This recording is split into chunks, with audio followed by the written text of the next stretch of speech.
Eliza Montgomery returns to Crescent Bay after nearly 10 years of running from her past.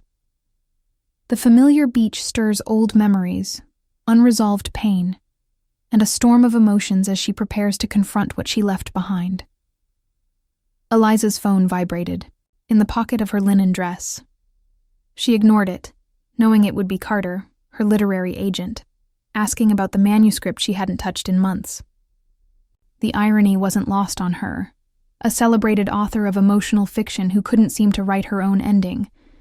You always did prefer sunsets to people. The voice behind her sent electricity racing down her spine, deep, familiar, and impossible. Eliza turned slowly, her breath caught somewhere between her lungs and lips, afraid that looking too quickly might dispel what surely must be a hallucination.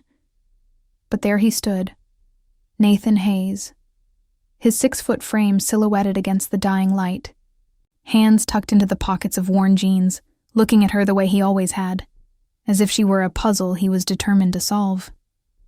Time had been kind to him. The boy she once loved had matured into a man with shoulders broadened by experience and eyes that held both wisdom and wariness. Nathan. His name felt both foreign and familiar on her tongue. I wasn't. The eloquent wordsmith, suddenly bereft of language. Expecting to see me? A smile touched the corner of his mouth, not quite reaching his eyes. That makes 2 of us. When my mother mentioned someone had bought the old Harper place, I never imagined it would be you, the Harper place. The Victorian house on Lighthouse Hill that Eliza had impulsively purchased 3 weeks ago after finding it listed online. The house she and Nathan had once pointed to as teenagers, promising each other they'd live there someday. Another lifetime. Ago. I needed a change of scenery, she said, the half-truth settling uncomfortably between them. What she didn't say was how the success of her novels had left her with everything she thought she wanted, and nothing she actually needed. How the beautiful Manhattan apartment felt more like a mausoleum than a home. How she'd woken up one morning and realized she couldn't remember the last time she'd felt truly alive. A change of scenery, Nathan repeated, the words carrying a weight she couldn't quite interpret. Well, Silverdale's got plenty of that, though most people go to Paris or Rome when they're looking for inspiration. Not back to the town they couldn't wait to escape. The subtle bite in his words wasn't lost on her. Eliza hugged her arms across her chest, suddenly feeling the evening chill. Some things are worth coming back for. And what would those be? Liza? The old nickname slipped out, a ghost from their shared past. Nathan took a step closer, close enough that she could see the flecks of gold in his hazel eyes, the same eyes that had once looked at her with unguarded adoration. Before she could answer, the distant sound of a child's laughter floated down from the boardwalk. They both turned to see a little girl, no more than 6 or 7, racing toward them with wild abandonment, her dark curls bouncing with each step. Daddy! Daddy! I found a shell that looks exactly like a heart. Look! The child skidded to a stop when she noticed Eliza, curiosity blooming across her features. Who's this? Nathan's expression softened as he placed a gentle hand on the girl's shoulder. Maddie, this is Ms. Montgomery. She's an old friend of mine. Eliza felt something inside her chest crack and split as she looked at the child. Nathan's child, who had his smile and someone else's eyes. Hello, Maddie, she managed, extending her hand. It's very nice to meet you. Maddie grinned, revealing a gap where her front tooth should be, and placed the heart-shaped shell in Eliza's palm instead of shaking her hand. You can have it. Daddy says when you find something special, sometimes the right thing is to give it away. Nathan's eyes met Eliza's over his daughter's head, a current of unspoken history passing between them. Maddie has a generous spirit, he said softly. Sometimes too generous. Thank you. Eliza closed her fingers around the shell, feeling its smooth contours press against her skin. I'll treasure it. Are you going to be at the Founders Day festival tomorrow? Maddie asked, bouncing on her heels. Daddy's in charge of the whole thing this year, and there's going to be fireworks and a Ferris wheel and everything. Nathan cleared his throat. Maddie, we should get going. Grandma's waiting with dinner. He glanced at Eliza. My mother still insists on Sunday family dinners. Margaret Hayes always did make the best apple pie in 3 counties, Eliza said, the memory of those warm kitchen Sundays washing over her. You remember? Something in Nathan's expression shifted, a momentary softening. I remember everything. The words slipped out before she could catch them, hanging in the air between them like a confession. Nathan's jaw tightened, and whatever door had begun to open seemed to close again. We should go. Come on, Mads. He took his daughter's hand, then paused. Welcome back to Silverdale, Eliza. However long you're planning to stay. Eliza watched them walk away, the shell pressing into her palm hard enough to leave an imprint. She hadn't expected to encounter Nathan her first day back, though perhaps some part of her had hoped for it. What she hadn't prepared for was the child, or the absence of a wedding ring on Nathan's finger. As darkness enveloped the beach, Eliza finally turned toward the path that would lead her back to the Harper house, her house now. The questions she'd carried for nearly a decade had only multiplied in the span of a 10-minute conversation. Why did Nathan seem so bitter? Where was Maddie's mother? And most importantly, how could she possibly stay in Silverdale now that she knew they both still lived here? The old Victorian stood sentinel against the night sky as Eliza approached, its weathered blue paint silvered by moonlight. The wraparound porch creaked beneath her feet, welcoming her home to a place that had never been hers. Inside, cardboard boxes formed uneven towers in the entryway, her life in Manhattan reduced to labeled containers. Eliza moved through the house, switching on lamps to chase away shadows. The real estate agent had explained that the previous owner had left most of the furniture, a blessing since Eliza had sold nearly everything before the move.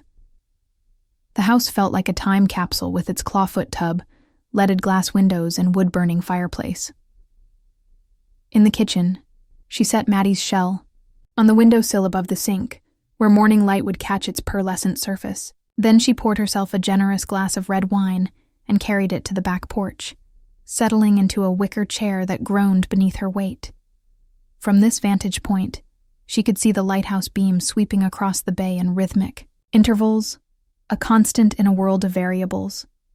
As a teenager, she'd found the predictability of that light comforting. Now it reminded her of all the ways she'd failed to be a guiding force in her own life. Eliza took a long sip of wine and finally checked her phone. 3 missed calls from Carter, 2 texts from her sister Claire asking if she'd survived the move, and an email notification that made her heart stutter. Welcome to the Silverdale Community Newsletter. She opened it, scrolling through announcements about the Founders Day Festival, a new farm-to-table restaurant opening on Main Street, and town council meeting minutes. And there, under Community Leadership Spotlight, was Nathan's photograph.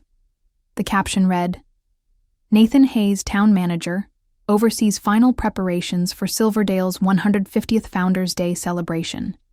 Town manager.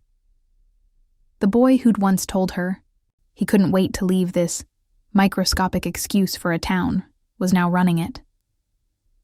You're not the only one full of surprises, she murmured, closing the email and opening her messages to Claire. Made it. House is perfect. Already ran into Nathan Hayes on the beach. He has a daughter. Didn't see that coming. Claire's response was immediate. What? Call me now. Eliza sighed and pressed the call button. Are you kidding me? Claire demanded without preamble. Day 1, and you've already collided with the reason you left? That's some serious cosmic joke timing. Tell me about it, Eliza said, taking another sip of wine. And get this, he's the town manager now. Nathan, I'm too big for this small town. Hayes, running Silverdale? That's unexpected. Apparently, life is full of those. Eliza leaned her head back, staring up at the porch ceiling where a single moth battled against a light fixture. His daughter's name is Maddie. She's beautiful, Claire. She has his smile. A moment of silence stretched between them. And the wife? Claire finally asked. Didn't see one. No ring either. Interesting. It's not interesting, Eliza protested. It's complicated, and not why I came back. Remind me again why you did come back, because buying a house in the same tiny town as your ex-fiancé seems like either masochism or unfinished business. Eliza closed her eyes. I came back because I couldn't write anymore, because my life in New York felt like someone else's, because you never really got over him, Claire finished gently. That's not fair. It's been 10 years. And in those 10 years, how many serious relationships have you had? Eliza didn't answer. Knowing her silence was confirmation enough. Look, Claire continued, her voice softening. I'm not judging. I just want you to be honest with yourself. You need to decide if you came back to make peace with the past or because you're hoping to rewrite it. After hanging up with her sister, Eliza remained on the porch until her wine glass was empty, and the temperature had dropped enough to raise goosebumps on her arms. Claire's words echoed in her mind as she locked up the house and climbed the creaking stairs to the master bedroom. Unpacked boxes lined the walls, but she'd managed to make the bed earlier with crisp white sheets that now glowed in the moonlight, streaming through gauzy curtains. Eliza changed into an oversized t-shirt and slid beneath the covers, listening to the unfamiliar sounds of her new home. The tick of settling wood, the distant foghorn from the bay, the whisper of wind through ancient oaks outside her window. Sleep remained elusive as questions circled like restless birds. Why had Nathan stayed in Silverdale? What had happened to their plans of building a life elsewhere? To the promises they'd made under starlit skies and whispered against each other's skin? The digital clock on her nightstand read 2:17 when she finally drifted off, dreaming of heart-shaped shells and lighthouse beams that never quite reached the shore. Morning arrived with persistent sunshine and the aroma of coffee Eliza didn't remember setting to brew. For a disorienting moment, she wondered if she'd sleepwalked during the night. Then she heard movement downstairs, the soft clink of a mug, the creak of floorboards beneath careful footsteps. Someone was in her house. Heart hammering. She reached for her phone, then paused at the sound of humming, a familiar melody that transported her back 15 years. Slowly, she slipped from bed and pulled on a robe, making her way downstairs with cautious steps. In her kitchen stood Margaret Hayes, Nathan's mother, arranging freshly baked muffins on a plate as if she belonged there. Margaret? The older woman turned, a warm smile spreading across her face. Time had silvered her once auburn hair and deepened the laugh lines around her eyes. But she still radiated the same maternal energy that had once made Eliza feel so at home. There she is. I was wondering when you'd wake up. You always did sleep like the dead. Margaret wiped her hands on a dish towel and moved forward, enveloping Eliza in a hug that smelled of cinnamon and comfort. Welcome home, sweetheart. Eliza returned the embrace, surprised by the emotion that swelled in her throat. How did you... I didn't... know I still had a key to this old place? Margaret stepped back, her eyes twinkling. I've been looking after it for Hank since Rose passed. Force of habit to check in, I suppose. Though I did bring housewarming, gifts to justify the intrusion. She gestured to the muffins and coffee. It's not an intrusion, Eliza said, meaning it. It's wonderful to see you. Margaret studied her face with the keen observation that had always made Eliza feel transparent. You look tired, dear. Settling in all right?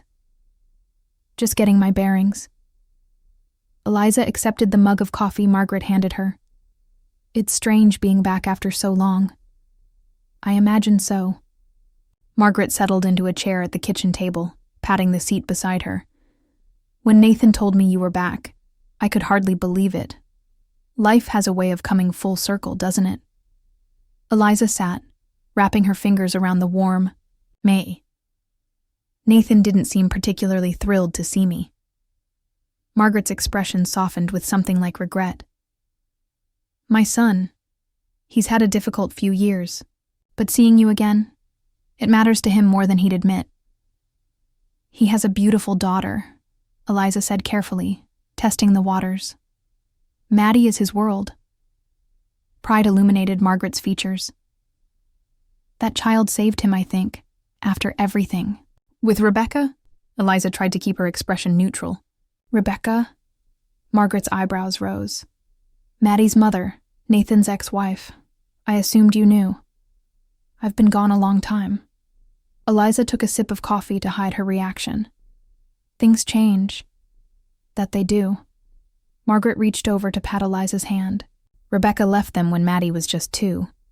Decided motherhood and small-town life weren't for her after all. The divorce was difficult. The information settled like stones in Eliza's stomach. She'd spent years imagining Nathan happily married, living the life they'd once planned together, just with someone else. The reality, single fatherhood and abandonment, had never crossed her mind. I'm sorry to hear that, she said finally. For both of them. Margaret nodded, a knowing look in her eyes. Life rarely follows the paths we imagine for ourselves, does it? Take you, for instance, a successful novelist living in New York City. I've read all your books, you know, kept them proudly displayed in my living room. Warmth bloomed in Eliza's chest. You've read my work? Of course I have, though I always wondered about those bittersweet endings of yours. Margaret selected a muffin from the plate, breaking it in half to release a cloud of steam. The couples in your stories always seem to find each other, then lose each other again for reasons that could have been resolved with a simple conversation. Eliza felt her cheeks warm. Her writing had always been more autobiographical than she cared to admit. Sometimes people don't know what to say to each other, even when it matters most. True enough. Margaret pushed the plate of muffins toward her. But sometimes the universe gives us second chances. The question is whether we're brave enough to take them.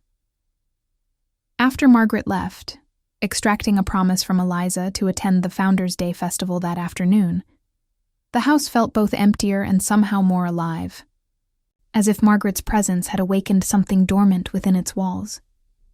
Eliza showered and dressed, opting for a simple sundress that felt appropriate for a small-town summer festival. As she applied minimal makeup, she found herself wondering if Nathan would be surprised to see her there. If Maddie would remember her from their brief encounter on the beach. The Founders' Day Festival had always been Silverdale's crowning event, the one day of the year when the sleepy coastal town transformed into a vibrant celebration of its history and community. Main Street would be closed to traffic, lined with vendor booths selling everything from handcrafted jewelry to honey harvested from local hives. There would be live music in the gazebo, children's games on the town green, and as Maddie had mentioned, fireworks after dark. As Eliza walked the 6 blocks from her house to downtown, memories surfaced with each familiar landmark. The corner, where Nathan had first kissed her after a high school football game. The bench where they'd sat planning their escape to college. The bakery where he'd proposed on a rain-soaked afternoon during their senior year of college, both of them home for winter break. The town square was already bustling when she arrived. Colorful banners stretching between lampposts in the air fragrant with the mingled scents of kettle corn and barbecue. Eliza moved through the crowd, nodding and smiling at faces that looked vaguely familiar, acutely aware of the curious glances and whispered conversations that followed in her wake. That's Eliza Montgomery. The writer? Wasn't she engaged to Nathan Hayes once? Wonder what brought her back. Small towns and their relentless memories. Eliza had just purchased a glass of lemonade when a familiar voice called her name. She turned to find Rachel Chen waving enthusiastically from a nearby booth displaying handmade pottery. Her former best friend looked virtually unchanged, the same sleek black hair, infectious smile, and boundless energy that had made her the gravitational center of their high school friend group.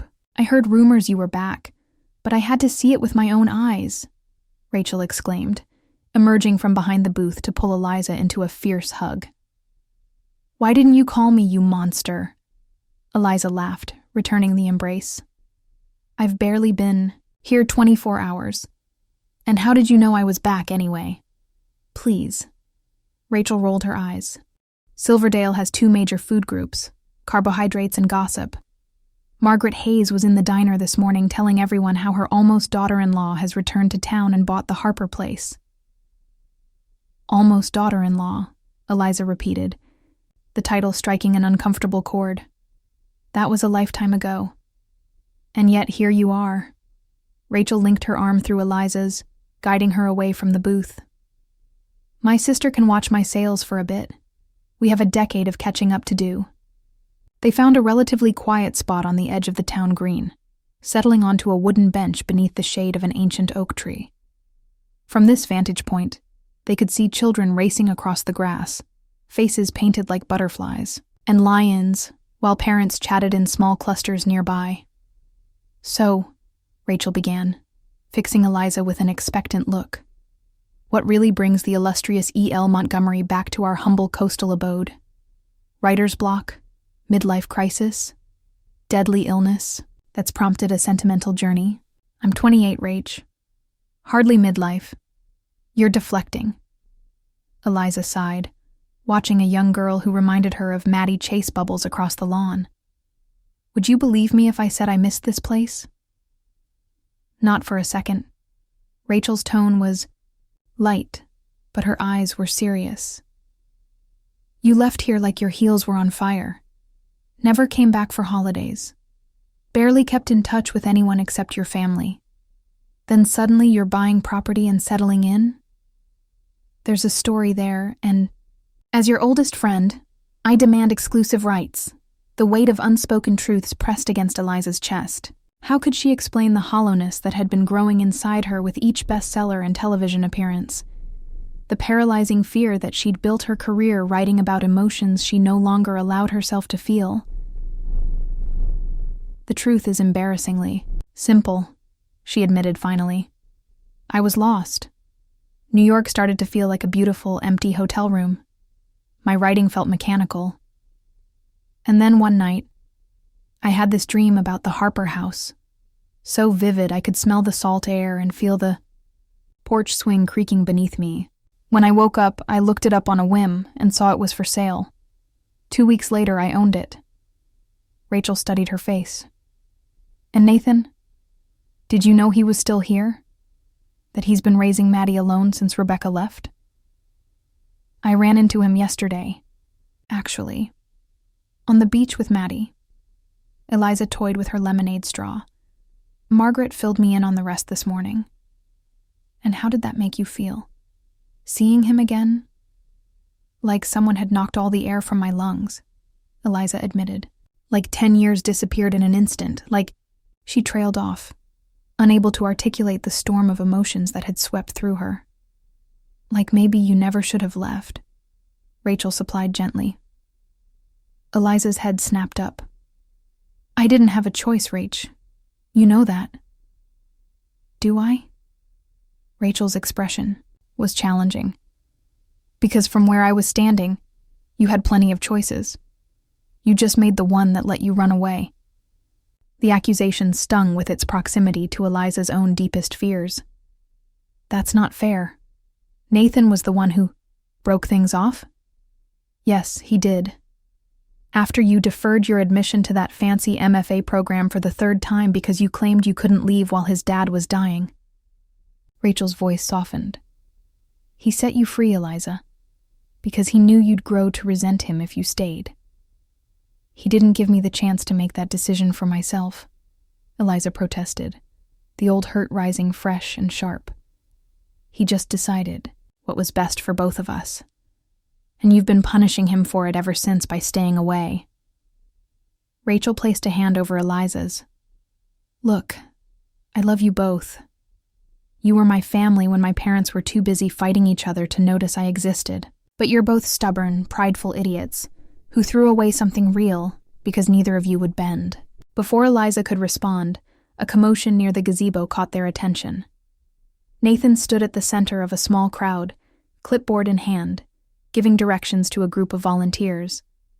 Even from a distance, his natural authority was evident in the way people leaned toward him, nodding at his instructions. "Town Manager Hayes in his element," Rachel commented. "Who would have thought, right? The guy who used to organize protests against the oppressive small-town mentality is now the one making sure the founder's statue gets its annual cleaning." "Life is full of ironies," Eliza murmured, unable to tear her gaze away from Nathan. He looked different in daylight, more solid somehow, his presence anchoring the chaotic energy of the festival around him. As if sensing her scrutiny, Nathan glanced in their direction. For a breathless moment, their eyes locked across the distance. Then Maddie appeared at his side, tugging on his hand and breaking the connection. "You should talk to him," Rachel said, following Eliza's gaze. "Really talk to him. Not that awkward beach encounter you described."